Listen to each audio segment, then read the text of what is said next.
je vous ai évoqué tout à l'heure cette notion d'impact collectif.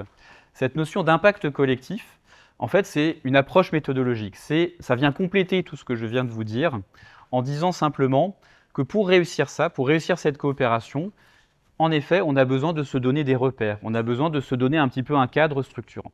Et donc l'approche méthodologique de l'impact collectif, son point de départ, donc c'est une série d'articles de la Stanford Social Innovation Review, donc c'est une approche qui aujourd'hui est toujours documentée, hein, elle est émergée il y a une dizaine d'années, mais il y a plusieurs aujourd'hui praticiens de cette approche-là, et c'est une approche qui est documentée avec des exemples, qui évolue aussi dans, on va dire dans son corpus méthodologique. Mais cette approche-là, elle dit exactement ce qu'on vient de se dire, à savoir on fait face à des problèmes complexes avec des facteurs multiples pour mieux y répondre. Plutôt que de vouloir additionner des solutions et additionner des impacts isolés, on doit plutôt chercher à créer un impact collectif, c'est-à-dire à mettre en cohérence les ressources dont on dispose déjà et des ressources portées par des acteurs variés, et donc donner un cadre pour que tout cela coopère et tout cela fonctionne ensemble. Et l'impact collectif, ce qu'il dit aussi, c'est qu'on doit travailler, donc je l'ai dit à l'instant, avec des acteurs de nature variée. Autrement dit, on doit faire travailler collectivités, associations, entreprises, personnes concernées, parce que chacun, de là où il se situe, a une capacité contributive et donc doit pouvoir affirmer cette capacité contributive. Mais une fois qu'on a posé ce principe-là, il faut se dire que, voilà, comment on s'y prend.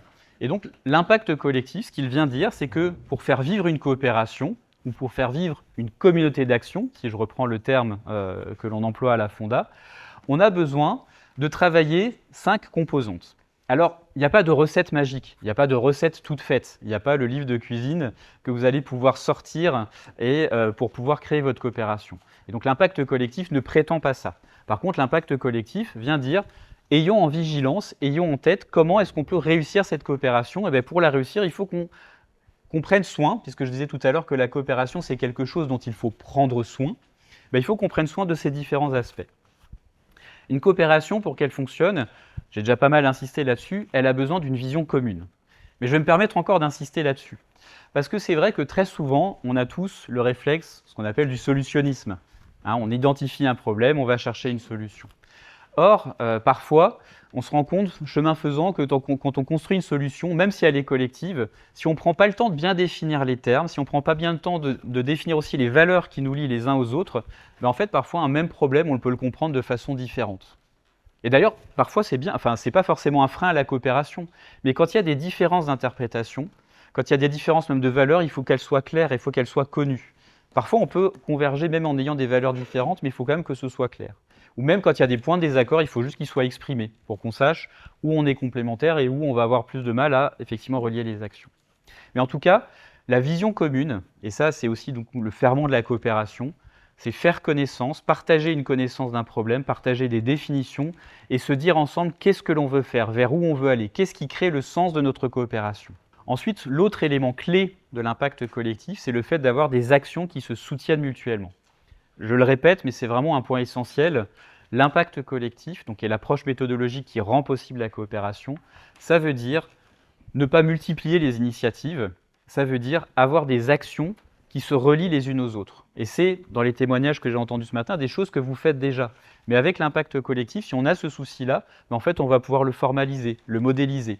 J'introduis comme ici un point important. C'est vrai que j'ai beaucoup dit qu'il ne faut pas toujours chercher des solutions nouvelles. Parfois, ça peut s'imposer. Il ne faut pas s'interdire non plus de créer des actions nouvelles quand on se rend compte qu'il y a vraiment un trou, qu'il y a un vrai manque, que personne ne vient combler, que justement on peut aussi se permettre de créer des choses nouvelles, mais il faut toujours s'assurer que ces actions, elles complètent d'autres actions existantes. Ensuite, l'autre composante importante de l'impact collectif, c'est le fait d'avoir un système d'évaluation partagé.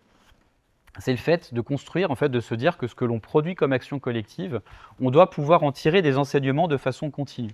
Et donc l'évaluation ici, évidemment, ce n'est pas l'évaluation contrôle ou l'évaluation audit en fin de projet, c'est ce qui va nous permettre de nous doter d'outils de pilotage, de se redire, on a un objectif commun, est-ce que les moyens qu'on met en œuvre pour atteindre ces objectifs, ils sont adaptés, ils sont pertinents, et si oui ou non, est-ce que du coup on le renforce ou est-ce qu'on va un petit peu le retravailler.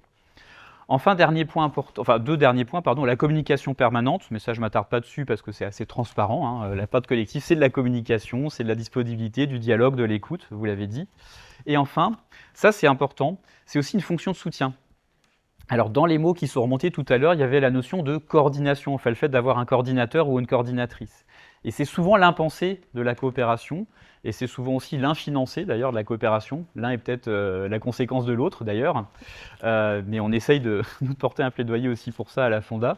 C'est de se dire que la coopération, pour qu'elle vive, ce sont des compétences spécifiques, ce sont des besoins spécifiques, c'est une ingénierie spécifique. Et donc, il faut avoir, alors c'est pas nécessairement une seule personne, hein, parfois ça peut être une personne, parfois ça peut être un groupe de personnes, parfois ça peut être un accompagnateur extérieur, ça peut évoluer, mais il faut formaliser en gros quelles sont les missions qui sont propres à cette logique d'animation de la coopération, à cette logique du prendre soin de la coopération, quelles sont les compétences dont on a besoin et qui va pouvoir les assumer et les prendre en charge, qui va animer la réunion tel jour, telle heure, qui va rappeler d'ailleurs qu'il y a une réunion tel jour, telle heure, qui va en définir le mode d'animation pour s'assurer quand même que, même si on est bien dans un cadre de convivialité, on produise quelque chose à la fin.